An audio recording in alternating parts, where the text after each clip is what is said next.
Whimpering means I have a request for mama, like I want a treat, or to play, or to go outside. Putting my head on mama's lap means I want to be close to you. I'd be even happier if you gave me a tight hug. Rubbing against mama's leg is a sign that I want to cuddle. I love mama's warmth so much. Shaking my body means I'm a little scared, like when there's thunder or a stranger comes. Mama, I want you to protect me.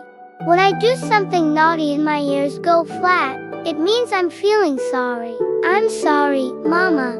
When Mama praises me and says good boy, my tail wags even faster.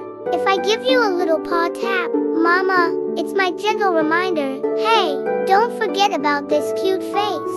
I'm right here and I'm ready for some cuddles or play.